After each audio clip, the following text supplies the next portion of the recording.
obrolan keren BKKBN. Penyuluh KB ini tidak hanya berorientasi hasil sih sebenarnya, tapi ketika melihat prosesnya, ya? puasnya orang dengan apa yang kita lakukan, dengan dia melihat dia bahagia, senyum dan tertawa, itu udah cukup. Bener. Assalamualaikum warahmatullahi wabarakatuh. Halo Sobat Kemenduk Bangga dimanapun berada. Kembali lagi bersama Yaya Nunsi Wijayanti di program Obscan, obrolan keren BKKBN. Dan hari ini seperti biasa kalau ada Obscan pasti ada narasumber yang kita undang. Bintang tamunya siapa hari ini? Yang pastinya Sobat Kemenduk Bangga pernah melihat beliau ini dan kayaknya sering deh ya. Kayaknya sering kita melihat beliau ini karena berseliweran di mana-mana. Kalau misalnya klik aja di Google namanya itu udah muncul ya informasi tentang beliau ya. Siapa lagi kalau bukan Pak Helmy Suwanda. Selamat pagi, siang dan sore. Gimana kabarnya hari ini Bapak? Alhamdulillah, ya, Alhamdulillah sehat luar biasa ya Pak ya. Kesibukan nih akhir-akhir ini apa nih Pak? Yang saat ini yang sedang kita lakukan jelasnya membantu kawan-kawan karena ini ada terkait di rencana kerja SKP, membantu kawan-kawan PKB seprovinsi Bengkulu karena deadline-nya cukup singkat, harus kita selesaikan hari ini. Awal tahun lagi udah mau pertengahan ya kayak. Ya, jadi itu yang kita sedang selesaikan bersama kawan-kawan selain tentunya tugas selaku penyuluh KB tetap kita laksanakan. Wah, dan ini kaitannya dengan tema kita hari ini. Kita akan membahas tentang profesi penyuluh KB sebagai garda terdepan keluarga berkualitas. Maka dari itu di awal tadi yang singgung sedikit, kesibukan PKB itu memang kaitannya dengan program. Lagi-lagi ke program. Terjun sedikit ke lapangan, yang disampaikan program. Bergerak sedikit aja bahasannya program. Nah, hari ini juga akan kita kupas tentang profesinya. Nah, Pak Helmy nih, sebelum kita ke tema kita hari ini, mau nge-rewind dulu masa lalu. Wah, suka banget sih ngoleksi masa lalu orang. Ya. Masa lalunya Pak Helmy, udah berapa lama jadi PKB nih? Sampai hari ini kurang lebih 16 tahun ya. 16 tahun, Masya Allah. Diangkat 2010. Sampai 2026 sekarang ya. Kurang. Memang pilihannya PKB dulu? Ya, formasinya penyuluh KB. Oh, formasinya memang penyuluh keluarga berencana? Penyuluh KB. Nggak mau ke mana gitu dulu? Kayaknya sudah cinta mati. Tapi sebelumnya apakah orang tua memang berasal dari apa namanya, ada bau-bau BKKBN-nya atau gimana? Tidak. Sama sekali. Di awal kan memang ikut formasi tes di Pemda Kaur, itu memang penyuluh. Penyuluh keluarga berencana. Oh iya, sebelum akhirnya PKB dijadikan kementerian ya Pak ya? Betul. Masuk ke kementerian. Iya, dia ada status kan. Oke, gimana rasa selama 16 tahun mengabdi sebagai penyuluh keluarga berencana? Campur aduk. Ini kalau udah ngomongin rasa tuh, iya ya, ada asam, manis, gurih, pedas gitu ya kan? Gimana bangga, rasanya? jelas ada. Kemudian bahagia ketika kita berhasil misal ketika sesuatu dalam melakukan sebuah program, masyarakat sasaran kita merasakan manfaat itu ada sebuah kebahagiaan dan kebanggaan. Betul. Di sisi lain juga ada. Kadang-kala ketika lagi datangnya apa ya? Mungkin biasanya manusia kita mungkin ada demotivasi, turunnya motivasi kerja, apalagi hari ini cukup banyak tugas-tugas tambahan yang diberikan kepada penyuluh KB. Itu kadang-kala bukan apa ya, bisa membuat kita demotivasi karena bingung fokusnya yang harus kita lakukan. Jadi campur aduk lah perasaan. Hampir 2 dekade 4 tahun lagi. Artinya kan sudah 1 dekade pertama itu kan ada perubahan-perubahan yang pastinya yang dirasain sama Pak Helmy ini. Perubahan di tahun 10 tahun pertama deh dengan sekarang gimana? Yang awalnya mungkin untuk pelaporan masih yang tebel-tebelan gitu ya Pak ya, masih tulis tangan. Mungkin sekarang udah berubah pelaporannya. Nah itu penyesuaiannya seperti apa? Ya, jelas memang kita harus akui bahwa semakin kesini, apalagi ketika kita membandingkan sebelum kita dialih statuskan dengan hari ini menjadi pegawai bagian dari Kemenduk Bangga, itu memang ada sebuah perubahan yang drastis. Luar biasa. Dan kami dari sisi penyuluh KB pun mengakui bahwa ketika proses perahlian itu kita terbagi beberapa kelompok. Ada kawan-kawan yang cepat menyesuaikan diri, ada yang lambat untuk menyesuaikan dengan perubahan. Karena apa ya, standar kerjanya berbeda. Standar kerja ketika kita berada di Pemda, kemudian kita berrekomend ke BKKBN, ketika itu standar kerjanya berbeda. Jadi yang mungkin tadi kita agak santai, biasa ketika di Pemda beralih ke BKKBN, kita sebagiannya agak seperti ini. Ternyata kita bekerja ke kementerian, terkait ada pelaporan, program dan sebagainya. Jadi cuman ya itu tadi, penyuluh KB hari ini, maka saya bilang bahwa memang penyuluh KB itu sering saya berkelakar dengan kawan-kawan, kita harus menjadi avatar. Iya. Menguasai 4 unsur, 4 elemen, elemen air, udara, dan sebagainya. Nah, PKB harus seperti itu. Di api. Ya. Ya Jadi ampun, untuk ya, menyesuaikan dengan benar-benar. perkembangan hari ini, apalagi kan kesini dengan Betul. kemajuan teknologi, mau tidak mau, suka dan tidak Iya, suka, kita kita harus PKB harus menyesuaikan. menyesuaikan, Betul, betul, beradaptasi Betul. dengan kemajuan teknologi. Untuk penempatan pertama kali langsung di Kabupaten Kaur, Iya. artinya sampai tahun Sampai tahun 2021 2021 dan akhirnya move ke Seluma. ke Seluma sampai Dan sekarang. Sampai sekarang. Jadi ketika di Kaur hampir 12 tahun. 12 tahun di situ ada tawa, ada Iya lagi, betul. sedih. Pasti. Karena yang paling sedih ketika kita tugas sebagai penyuluh KB itu untuk membantu keluarga-keluarga Indonesia. Betul sekali. Tapi dengan jarak yang jauh terpisah dengan keluarga, justru kadangkala kita agak sedikit mengabaikan keluarga sendiri. Dan itu sebuah tantangan, kan bergejolak Iya, di batin betul, sebenarnya, bergejolak di batin. Karena gitu. sesuatu yang ingin kita gapai biasanya harus ada di relakan. Ya, Wes, betul. berat bahasannya hari ini teman-teman. Oke, ini kan udah tahun 2026. Katanya profesi penyuluh KB ini sedang manis-manisnya. Manis-manis ya. Karena rata-rata semua yang katanya, yang awalnya penyuluh KB itu kerja lapangan capek, tapi akhirnya orang-orang pada berebut, Kak. Ingin menjadi Benar penyuluh KB. nggak seperti itu? Berebut mau masuk jadi penyuluh KB karena sejahtera sekali. Benar seperti itu. Ini kayak ini Bisa. ya, jadi ruang gosip ini. Bisa iya. Betul. Hari ini beberapa kawan-kawan dari profesi yang lain sebenarnya di luar kita banyak ingin masuk. Yes. Tetapi sebagian besar juga mereka punya persepsi yang salah. Punya persepsi yang Gimana salah. tuh? Mereka berawal dari pemahaman dan pandangan mereka melihat penyuluh KB itu dari sudut pandang yang ketika sebelum dialihkan menjadi bagian dari Kemenduk Bangga. Ketika itu kami akui memang ketika kita di Pemda memang ya kita bukan merendahkan tapi cukup ketika ya, fungsi Pak, ya? ketika fungsi jabatan penyuluh KB ketika itu, tapi memang di beberapa kabupaten kita seperti merasa bahwa ketika itu penyuluh KB sebagai tong sampah memang. Ketika ada pejabat dinonjobkan, dia itu dialihkan ke penyuluh KB. Jadi memang dianggap ya kerjanya sangat santai ketika itu. Tapi ketika kita dialih statuskan menjadi bagian dari BKKBN, ya semuanya berubah 180 derajat. Wow.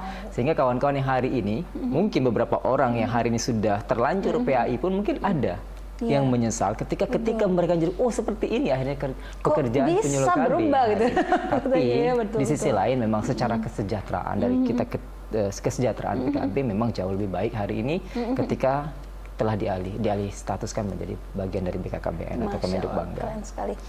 Makanya banyak hal-hal yang mungkin inilah yang harusnya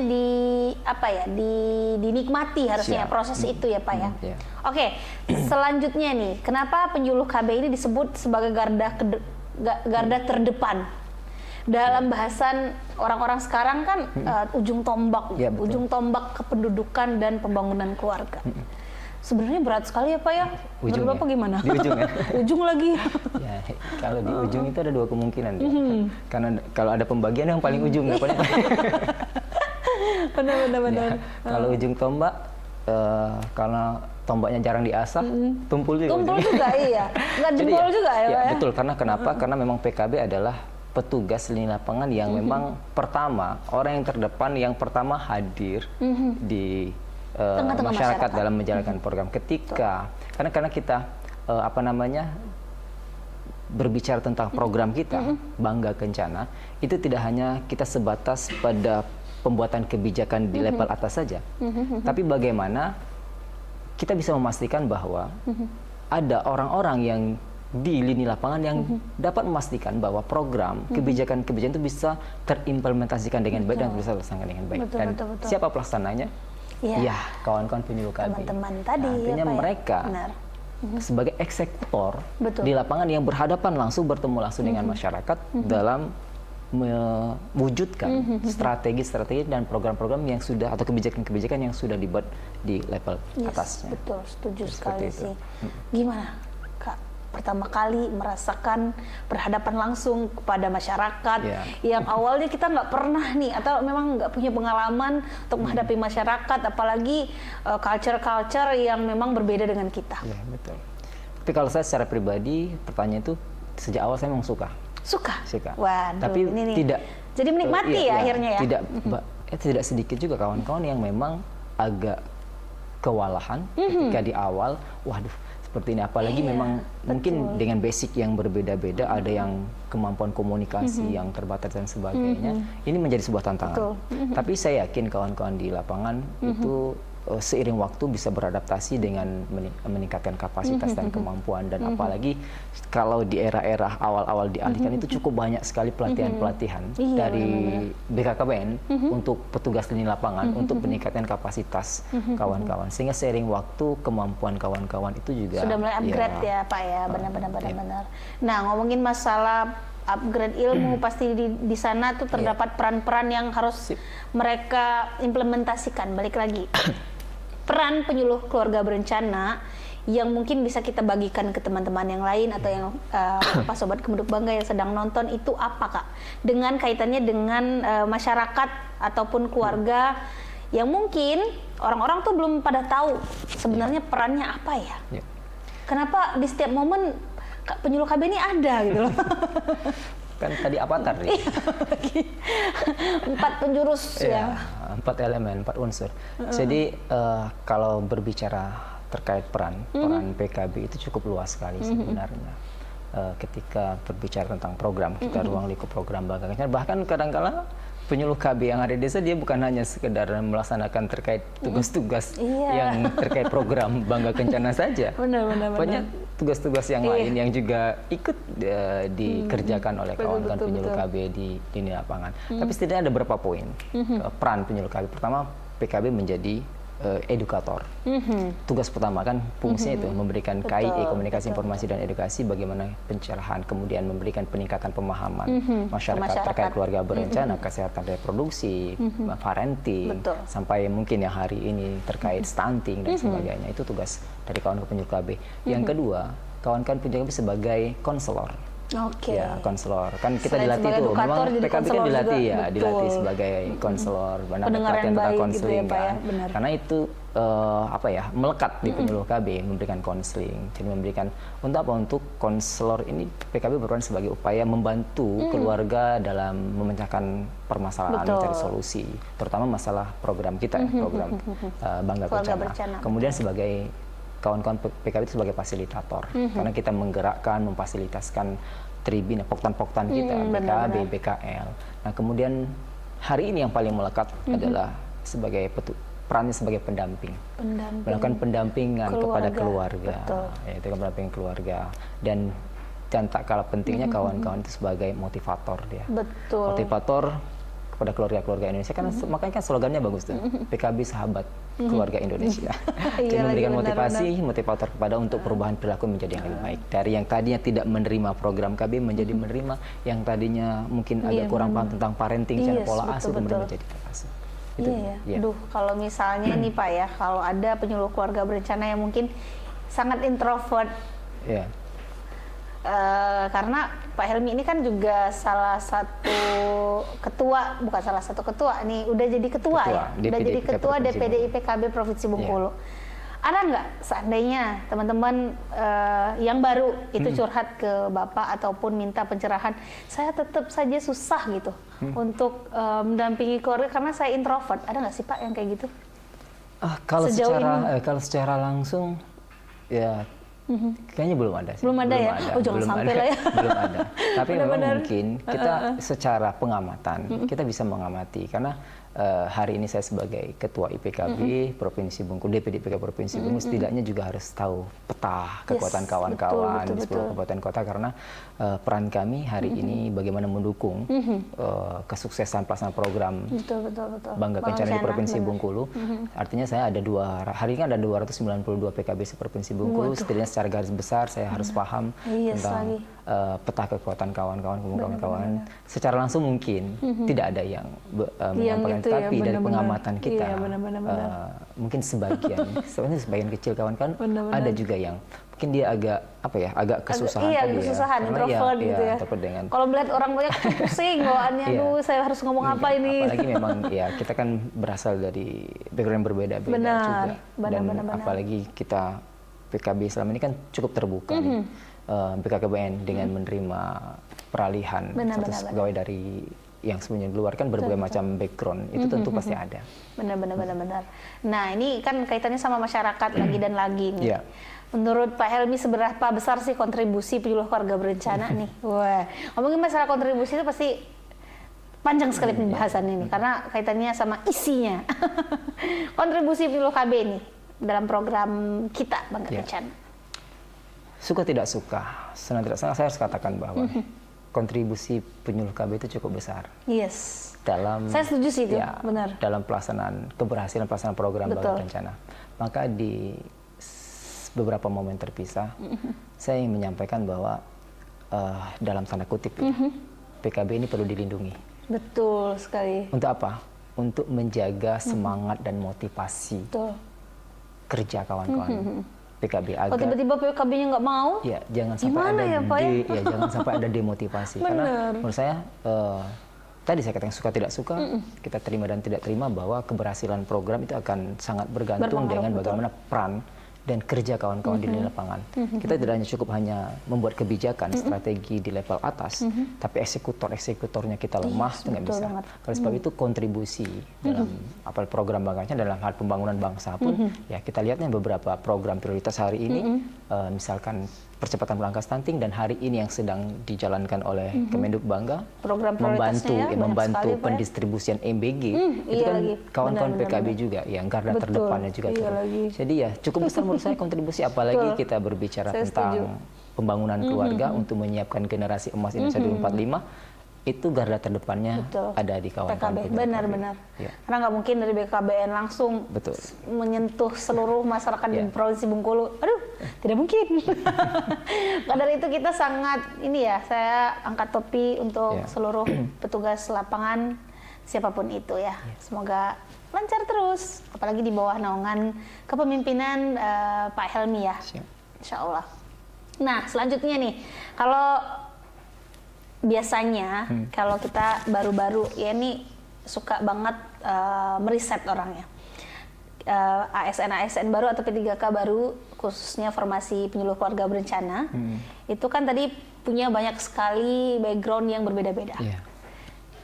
Ada nggak tips dari Bapak untuk memberikan mereka motivasi, atau mungkin ada tips melakukan pendekatan ke masyarakat supaya masyarakat lebih mau dengar lagi, karena nggak semua masyarakat peduli dengan kita kadang, Pak.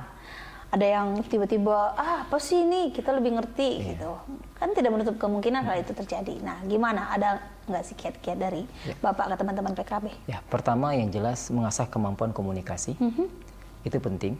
Karena senjata kita, kalau Pak Polisi, Pak Tentara itu dibekali senjata safety, maka penyuluh KB itu senjatanya adalah komunikasi. Betul sekali. Kemudian dari komunikasi itu kita membangun kepercayaan, kepercayaan masyarakat terhadap kita, kehadiran kita di sana. Ketika komunikasi bagus, kepercayaan terbangun, maka kita yakin bahwa masyarakat akan menerima kehadiran di sana. Kemudian dari situ baru kita mulai bisa, karena kita ujuk-ujuk masuk menyampaikan program, apalagi dan yang paling penting bagaimana melakukan itu dengan secara humanis dan penuh rasa empati.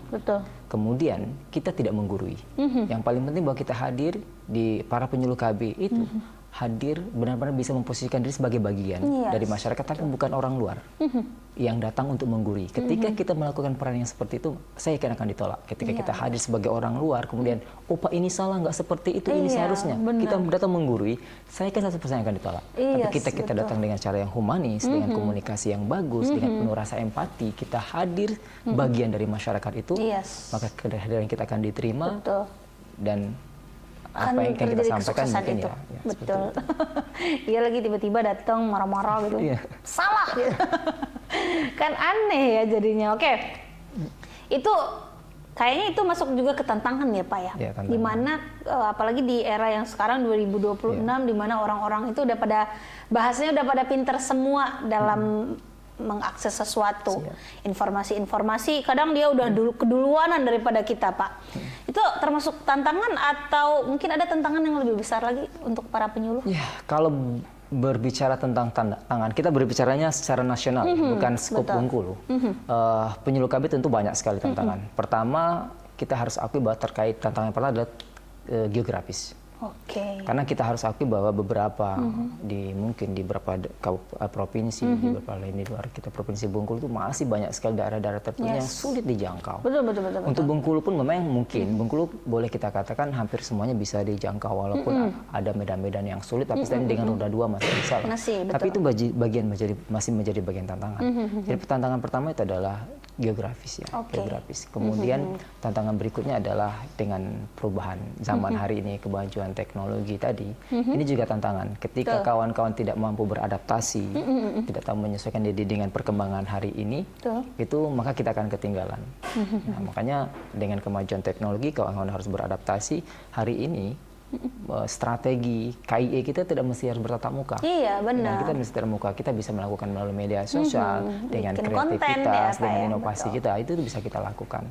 Dan itu yang mungkin itu beberapa di bagian kawan-kawan keterlambatan dalam beradaptasi dengan kemajuan zaman itu menjadi tantangan karena kita harus akui ada generasi awal, mungkin generasi awal yang hari ini yang sudah mendengar masa itu agak sulit untuk beradaptasi hari ini dan itu menjadi tantangan dalam menjalankan program. Iya ya, apalagi zaman sekarang tuh udah canggih semuanya. Video-video aja tuh orang tidur udah kayak beneran tidur sambil ngomong, oh pinter banget ini anak kecil misalnya joget-joget. AI. Iya, semuanya AI ya sekarang ya.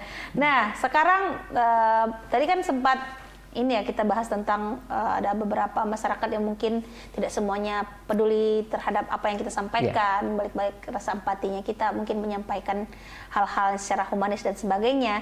Ada nggak sih Kak tips lagi nih, lagi-lagi tips ya tentang perbedaan pola pikir mungkin dari penyuluh keluarga berencana terkait dengan penolakan yang ada stigma di masyarakat tentang hal kecil saja kayak KB deh. Karena kan kita balik lagi akan mengkampanyekan tentang program KB. Ini ibu anaknya udah 5, udah 6 misalnya ikut program KB. Tidak katanya gitu. Ada nggak sih Pak tips mungkin supaya selain humanis tadi ya supaya orang lebih terbuka gitu wawasannya. Gimana Pak? Ya tadi pertama jelas terkait dengan cara kita berkomunikasi. Kemudian yang paling penting juga hal yang paling penting dilakukan oleh penyuluh KB yang paling kemampuan yang harus salah satu yang dimiliki membaca terkait dengan kondisi sasaran kita, keluarga tadi seperti apa, kemudian baru kita menentukan strategi yang bisa masuk karena ketika untuk memberikan sebuah pemahaman baru yang tadinya ditolak itu kan butuh cara, butuh strategi, saling komunikasi humanis dan rasa empati. Nah juga hal lain yang bisa dilakukan oleh kawan-kawan mengajak tokoh masyarakat, tokoh agama yang ada di sekitar itu untuk bisa ikut. Sehingga nantinya secara dan menyampaikan informasinya secara bertahap-tahap, jangan sekaligus. Kita step by step, jangan sekaligus penekanan secara utuh. Kita lakukan step by step, kemudian dengan melibatkan tokoh masyarakat, tokoh agama yang mereka percaya, yang berpengaruh, itu bisa dijadikan akhirnya mereka bisa terbuka lebih terbuka dengan kita. Dan kemudian dengan ketika sudah terbuka, itu bisa menjadi pintu awal kita untuk masuk, untuk kemudian kita memberikan pemahaman-pemahaman tentang program kita. Ini ngomongin masalah hal-hal yang kayak gini pasti ada kaitannya dengan pengalaman-pengalaman yang seru nih. Pengen nih tahu nih, Pak, pengalaman selama 16 tahun mengabdi yang paling nggak pernah terlupakan apa? Kalau pengalaman, tapi satu hal, saya belajar dari seorang ibu yang menjadi akseptor tubektomi. Jadi apa pelajaran yang saya ambil dari beliau itu adalah ketika punya niat baik, punya tekad yang kuat, yang tadinya tidak mungkin itu bisa dimungkin. Wah. Itu sebenarnya sederhana. Ketika itu saya membawa 5 atau 6 orang calon akseptor MOW ke perwakilan dari KAUR. Yang dari salah satunya itu ibu-ibu yang dari awal itu saya sudah, karena ada persyaratan kan, saya sudah sampaikan bahwa kayaknya akan ditolak. Karena kenapa? Ketika itu berat badannya hampir 100 kilo. 95 sekian, gitu, 95 kilogram. Dan sejak awal udah sampaikan kayaknya berat loh Bu. Karena ini dari kriteria, dari persyaratannya kan dari berat badan. Tapi kenapa dia didorong oleh rasa itu tadi, mungkin juga didukung oleh suami. Jadi dia memaksakan, pokoknya saya harus berangkat ke Bengkulu. Dan lebih parahnya ketika setengah perjalanan, dia sambil ngobrol, dia kemudian bercerita bahwa 10 tahun yang lalu dia sudah sesar. Waduh, 2 poin berarti yang akan jadi dasar untuk menggugurkan dia. Penolakan ini ya? Tadi berat badan udah 95, kemudian sama udah sesar juga. Iya, aduh gimana Terus, tuh? Bu, saya bilang, kan udah setengah perjalanan. Saya udah yakin ini Akan ditolak ya? 99% Bener-bener. akan ditolak. Dan Bu, Ibu saya turunkan di sini aja, nanti saya kirim ke terapi, Ibu pulang ke sana. Itu karena kenapa? Saya yakin ditolak loh Bu. Bener, nanti ibunya capek gitu ya Pak ya. Enggak, pesan suami saya harus tadi berangkat dan pulang saya harus di steril. Wah, dan dia sempat, nggak tahu saya, karena mungkin dorongan atau apa, tuntutan, dia sempat menangis juga. Dia harus berangkat.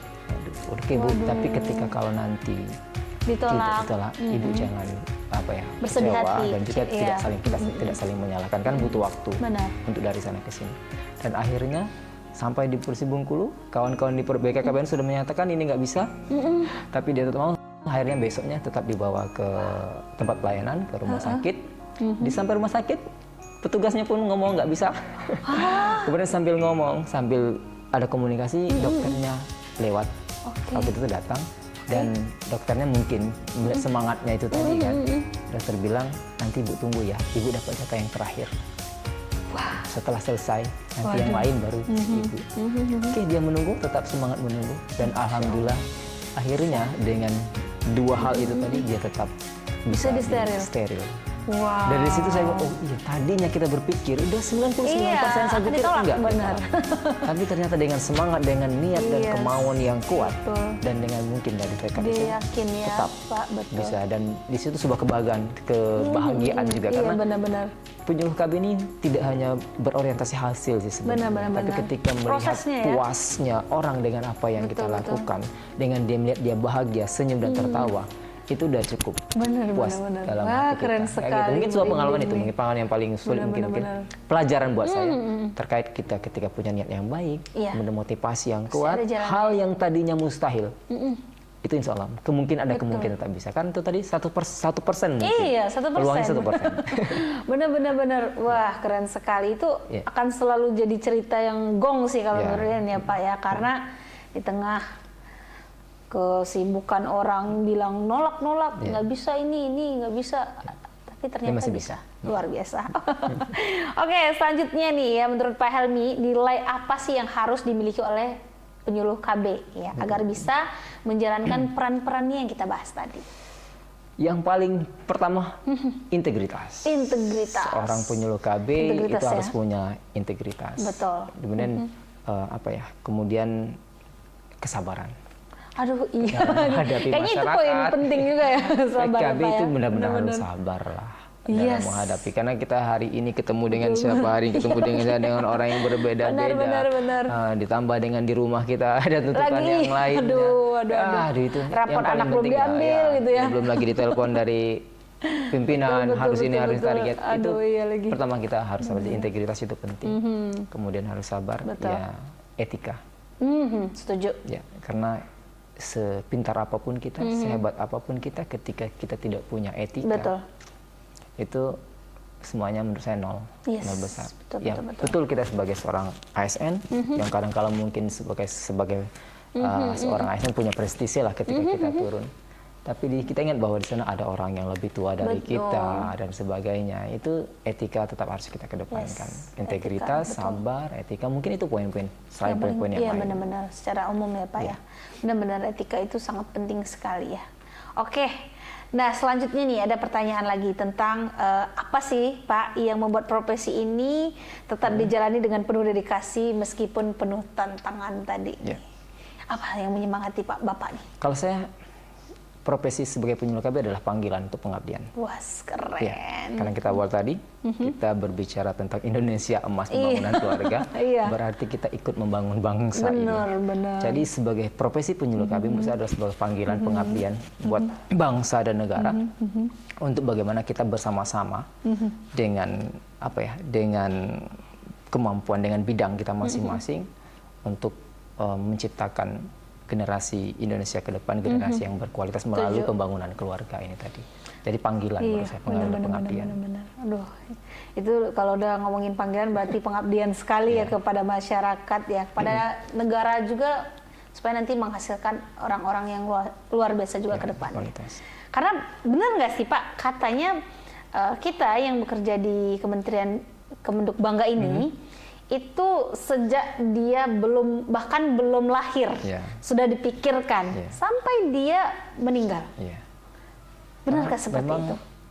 Filosofi daripada program kita kan siklus hidup. Wah, iya lagi, betul. Ya, siklus hidup. Makanya sasaran yang kami PKB hadap itu lengkap, cukup kompleks. Mulai dari ibu hamil, ibu yang memiliki balita, kemudian remaja, sampai ke lansia. Benar. Jadi lengkap ya, sesuai dengan siklus hidup. Yang mulai baru mau jadi itu, konsepsi, dari mulai masa konsepsi, ibu hamil sudah mendapatkan pendampingan oleh kita.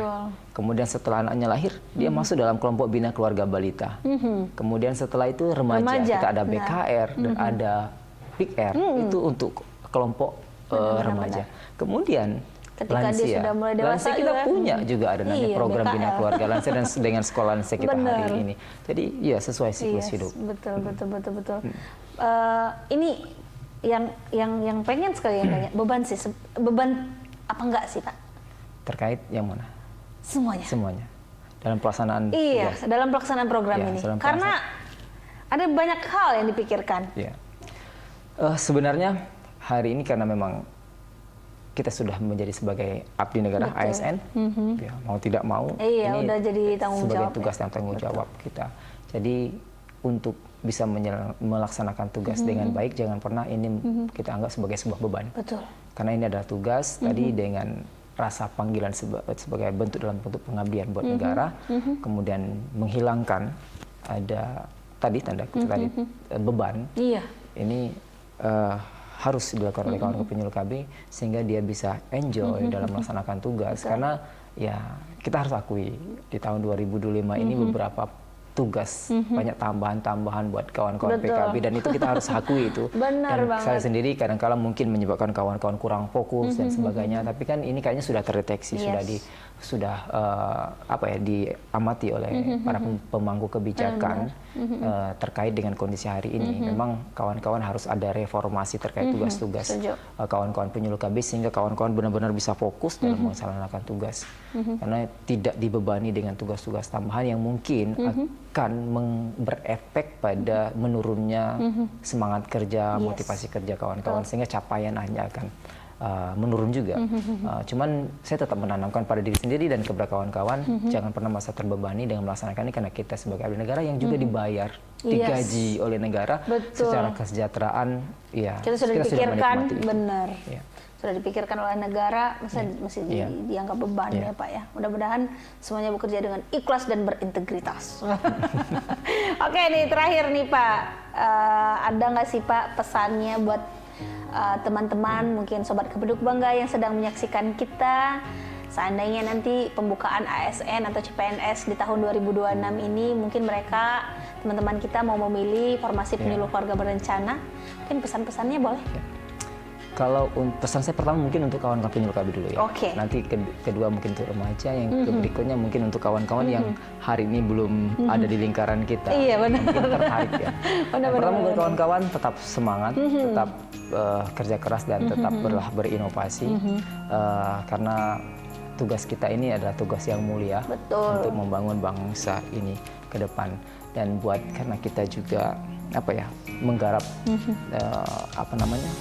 remaja, saya ingin berpesan kepada remaja-remaja Indonesia, ayo kita berkontribusi membangun negara ini, mulai dari keluarga, membangun keluarga kita, karena keluarga adalah fondasi semua negara. Ketika keluarga berkualitas, keluarganya kuat, maka negara juga menjadi negara yang berkualitas. Nah, buat kawan-kawan yang masih di luar kita, di luar lingkaran kita, mungkin ketika ada formasi sebagai penyuluh KB, ayo karena menjadi penyuluh KB itu asik menurut saya.